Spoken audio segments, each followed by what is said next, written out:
আজকের ব্রেকফাস্টে যেটা ছিল সাদা রুটি, সাথে ছিল মুরগির মাংসের তরকারি, সাথে ছিল ডিম, ২ টা ডিম ভাজি করে নিয়েছিলাম আমার আর আমার হাসব্যান্ডের জন্য। সাথে ছিল বাঁধাকপি ভাজি, এখানে ছিল সবজি, ঢেঁড়স দিয়ে আলু দিয়ে মাছ রান্না করেছিলাম অবশ্য, ওটার সবজিটা ছিল।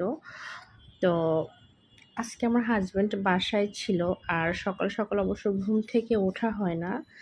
যাই হোক, আর উঠলেও আমি একা একা নাস্তা সেরে ফেলি, তো ওরকম আসলে ভিডিও নেওয়া হয় না।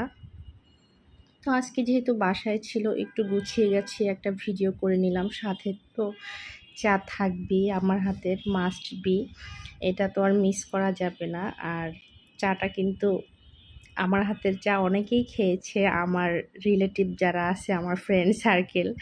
তো মানে পছন্দের মানুষ বলেন, প্রিয় মানুষ বলেন, যারা আছে সবাই খেয়েছে কম বেশি, তো জানে তারা আমার হাতের চাটা কেমন।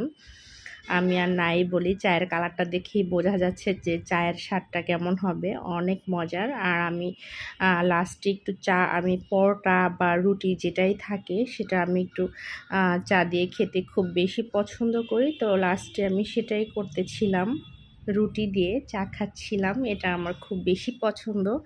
পরোটা দিয়ে বেশি পছন্দ, তবে পরোটাটা খেতে ডাক্তার আমাকে নিষেধ করেছে, অনেক কিছুই নিষেধ করেছে, তবে কিছুই মানি না। মাঝে মাঝে একটু মানার চেষ্টা করি, এই আর কি। অনেক রুটিন দিয়েছে ডক্টর, তো আসলে মানা হয় না কিছুই। ঠিক মতো ওষুধই খাই না, আর রুটিন তো মানা বহুত দূর কি বাত।